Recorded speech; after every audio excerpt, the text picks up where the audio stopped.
අතිපූජ්‍ය ගෞරවනීය අපේ ධම්මසිරි නායක හඳුරන් වහන්සේ ප්‍රධාන ඒ නායක හඳුරන් වහන්සේලා ඇතුළු ගෞරවතර මහා සංඝරත්නයේ අවසරයි.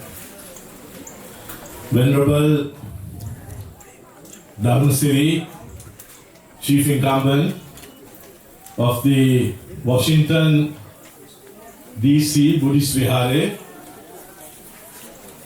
also the Chief Sanghanayaka of North America and the founder of the Lion of Wisdom Meditation Center and the Chief Incumbent of the Maharagama Dhammasiri monastic school of excellence in Sri Lanka.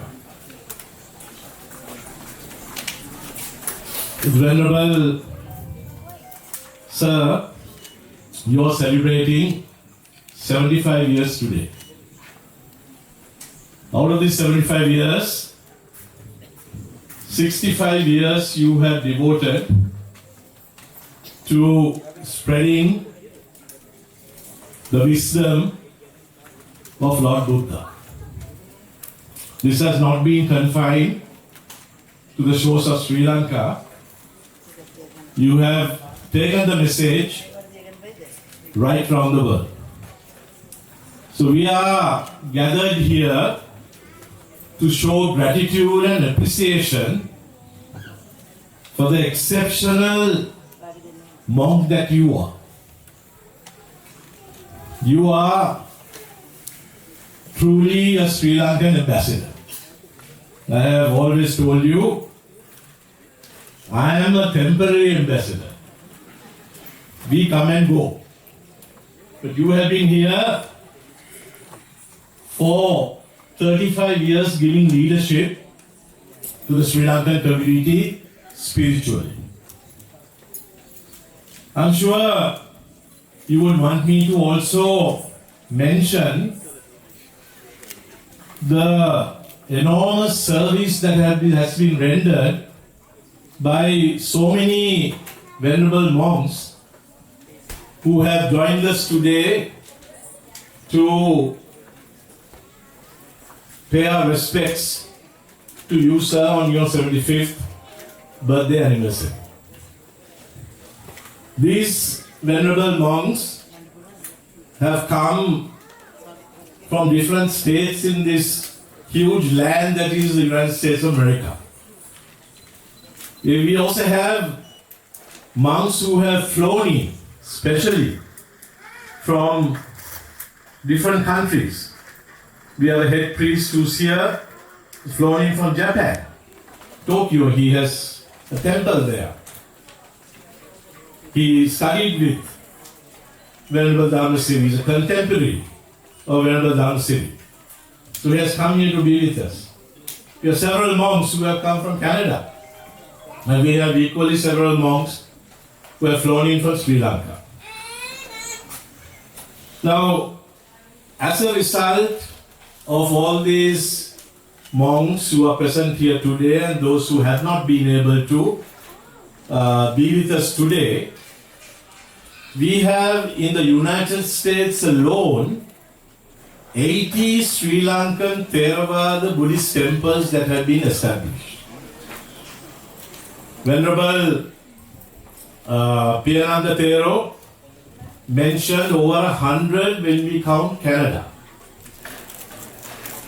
But this 80 odd temples that we have spread across all over the United States, America, doesn't take into account an equal number of meditation centers and other centers of mindfulness that have been established right throughout this great land that is the United States of America.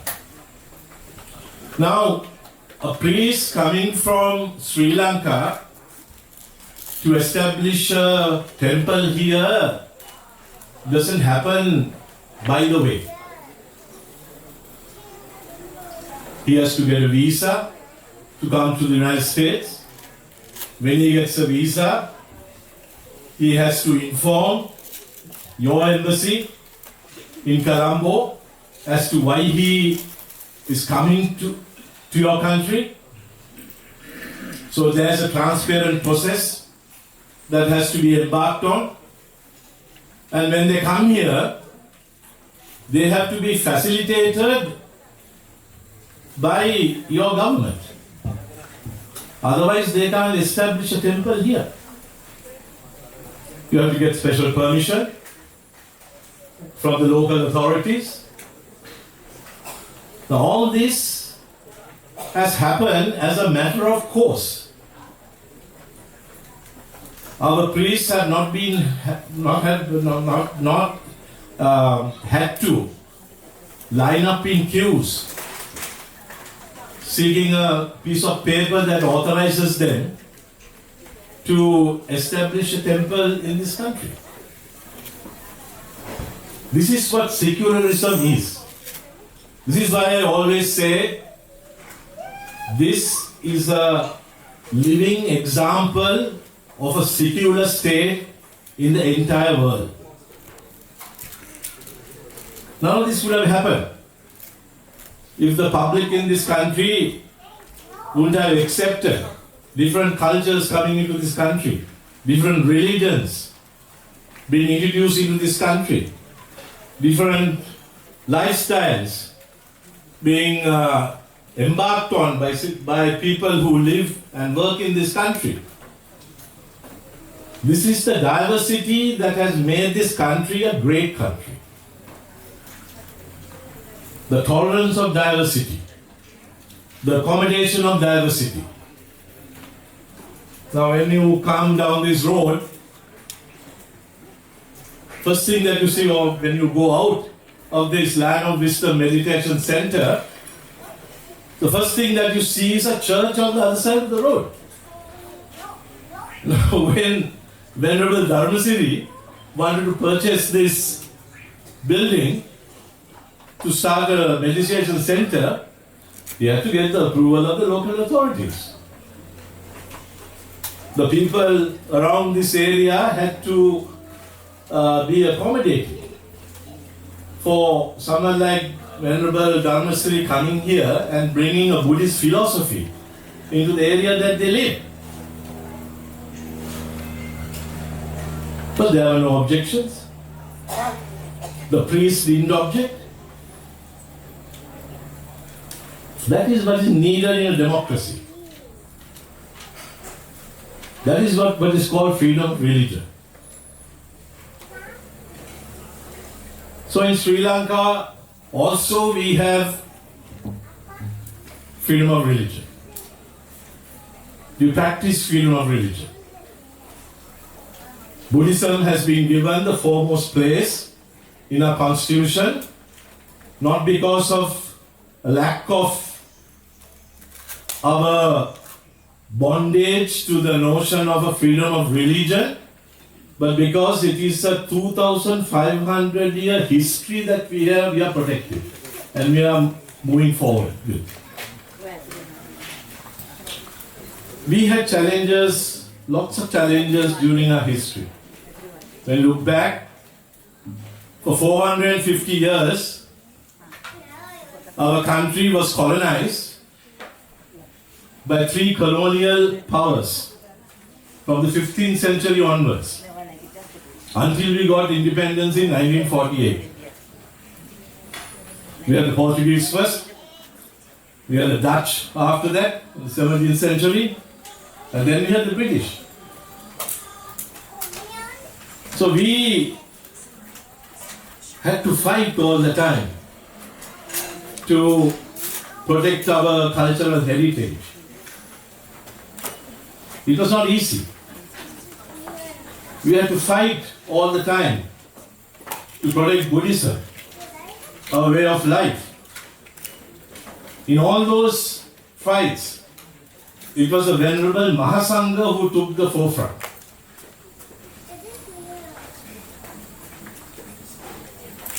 When the Dutch came into Sri Lanka, they overnight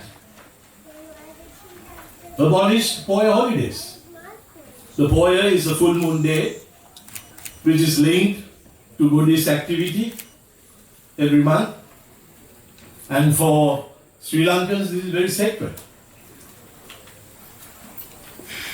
But we were not consulted. The colonial power at that time has abolished Poya days overnight. Vesak couldn't be celebrated. Vesak, which is the holiest festival for Buddhists all around the world, it signifies the birth, death, enlightenment and death of Lord Buddha. That could be celebrated in May. So these are the challenges that Sri Lankans had. A friend of mine did some research for his doctoral thesis in Lisbon, and he came across a document, the Dhammasiri came across a document which showed that the colonial masters at that time had to report back to Lisbon as to how many natives they were able to convert on a monthly basis to their religion.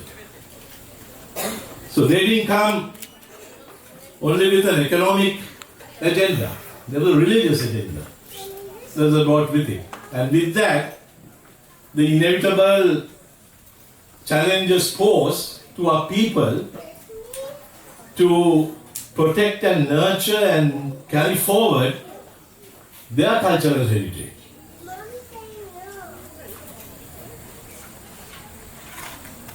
Then during the British period, in 1817, the British brought an Act of Parliament to declare Sunday as the public holiday. Holidays were no longer considered. So that resulted in the 1818 rebellion in Sri Lanka against British rule. Because of the trampling that occurred on people's rights, on people's cultural heritage, on the religion that we so much treasure. Actually, I wouldn't even call it a religion, a way of life that we so much treasure.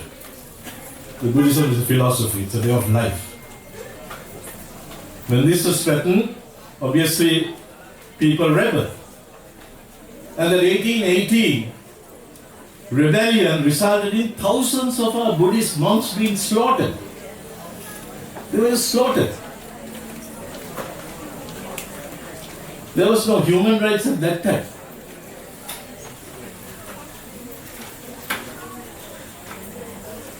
Of course, as Buddhists, we have forgiven and forgotten, and we move forward.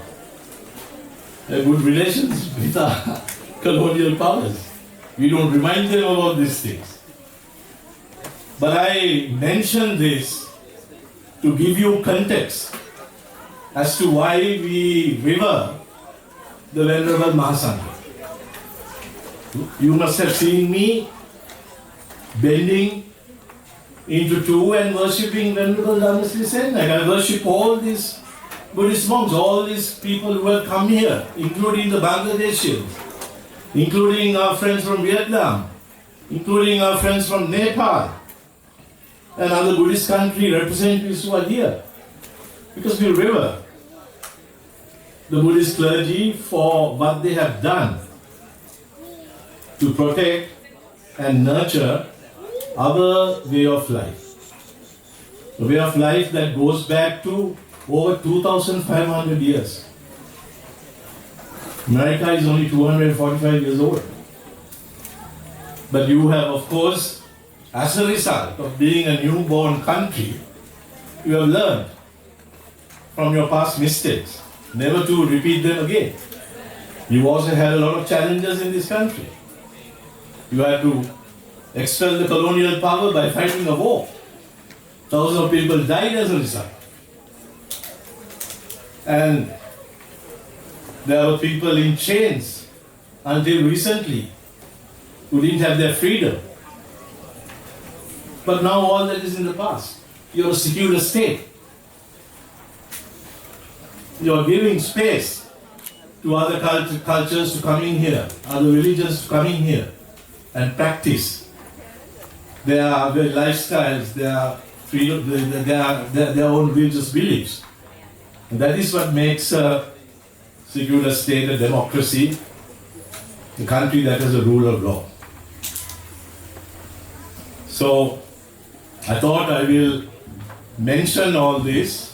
Maybe it's not strictly anything to do with Venerable Dhammasiri's birthday, but he also has fought all his life and dedicated his entire life to the teachings of the Buddha.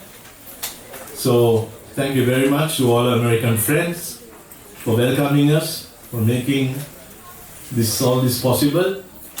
We appreciate that very much. And I will end by reminding you that it was an American called Colonel Henry C. Olcott who went to Sri Lanka and worked with some of our leading monks at that time. Migirawatta Gunananda Thero, Hikkaduwe Sumangala Thero, those were the Buddhist leaders at that time. They actually started the Buddhist revivalist movement, and Colonel Henry C. Olcott is credited with having designed the Buddhist flag that you see. When you go outside, you will see the Buddhist flag somewhere here. Well, you see the Buddhist flag, you've seen it before. And this is a flag that is being used all over the world. So it's an American who went there and gave his strength. And this is not something that Sri Lankans will never ever forget. He's remembered every year, a great American. Like another American called John Exter, who was invited to Sri Lanka as soon as it got independence, when we wanted to establish the central bank of Ceylon. At that time it was called Ceylon. It was John Exter, the American, who went to Sri Lanka and drafted the law to establish the first central bank of independent Ceylon.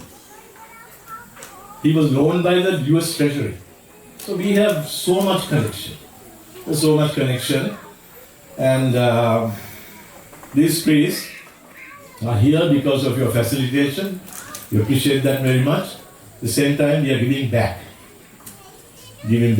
And I can only wish Venerable Dhammasiri long life, best of health. May the Noble Triple Gem bestow the best in him.